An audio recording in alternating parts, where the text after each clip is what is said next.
নমস্কার, স্বাগতাস কিচেন চ্যানেলে তোমাদের সবাইকে স্বাগত জানাচ্ছি। আজকে আমি বানাচ্ছি ফেনা ভাত। দুপুরবেলা বা রাত্রেবেলা ডিনারে খুবই সিম্পল আর ইজি আর খুবই ভালো লাগে খেতে।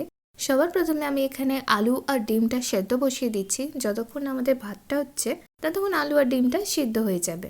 তো ডিমের মধ্যে লবণ দিয়ে দিলাম আর সামান্য একটু তেল দিয়ে ডিমটাও সিদ্ধ হতে দেবো, আর ওদিকে আলুতেও লবণ দিয়ে দিয়েছি। দুটো একসাথে সিদ্ধ হয়ে যাবে। এখানে মুগ ডাল নিয়ে নিয়েছি এই বাটিটার মোটামুটি আধ বাটি মতো। ডালটা 3 থেকে 4 মিনিট মতো একটু লাল করে ভেজে নেব। খুব বেশি হাই হিট করবে না, নাহলে কিন্তু খুব সহজেই পুড়ে যাবে। ডালটা ভেজে নিয়ে ডালটাকে ধুয়ে নেব ভালো করে। এই ফেনা ভাতটা তোমরা সবজি দিয়েও বানাতে পারো, নাহলে আমার মতো শুধু চাল ডাল দিয়েও বানাতে পারো। অনেকে আবার শুধু চাল দিয়েও বানায়। তো ডালটা দেখো আমার ভাজা হয়ে গেছে। ভালো করে ধুয়ে নিয়ে এর মধ্যে আমি পরিমাণ মতো জল নিয়ে নিয়েছি। স্বাদ মতো 1 থেকে 2 চামচ লবণ দিয়ে দিলাম। এবার ডালটা একটু সিদ্ধ হতে দেব। মোটামুটি 7 থেকে 8 মিনিট সিদ্ধ হবে, তারপর আমরা এতে চালটা অ্যাড করব। ওপর থেকে ফেনাটা যতটা পারা যায় ফেলে দেবে।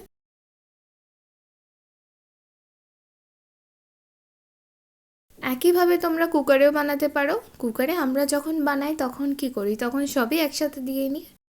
কুকারে 1টা কি 2টো সিটি দিয়ে দিলেই হয়ে যায়।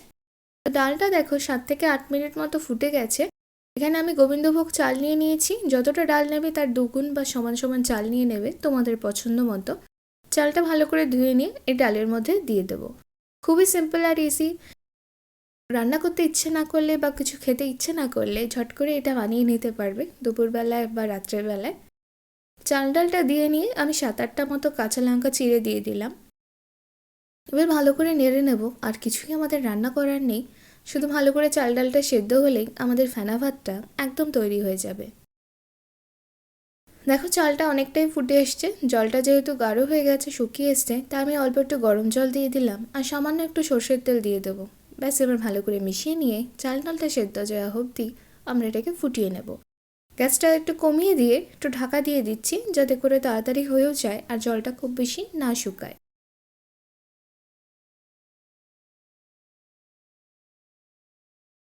10 থেকে 15 মিনিটের মধ্যেই আমাদের সিদ্ধ ভাত বা ফেনা ভাত একদম তৈরি। খুবই ভালো লাগে খেতে। রাত্রেবেলায় বা দুপুরবেলায় গরম ভাতের সাথে একটুখানি ঘি নিয়ে নিলে। আমি একটু আলুটা মেখে নিচ্ছি। আজকে আমি পেঁয়াজ আর কাঁচা লঙ্কা দিয়ে আলু মাখছি।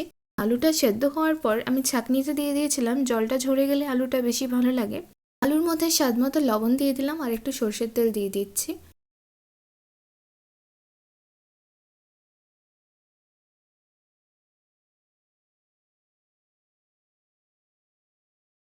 কাঁচা পেঁয়াজ আর লঙ্কা আমি আজকে কেটে নিয়েছি। যদি তোমরা শুধু লঙ্কা দিয়ে মাখো আলুটা, তাহলে ঘি দিয়ে মাখবে, তাহলে আরও বেশি ভালো লাগে খেতে। আজকে আমার একটু ইচ্ছে হয়েছিল, তাই জন্য পেঁয়াজ আর কাঁচা লঙ্কাটা দিয়ে আলুটা ভালো করে মেখে নেব।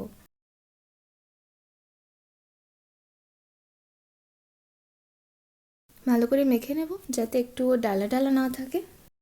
আলুটা ভালো করে আমার মাখা হয়ে গেছে। এবার গরম গরম আমরা পরিবেশন করে দেব।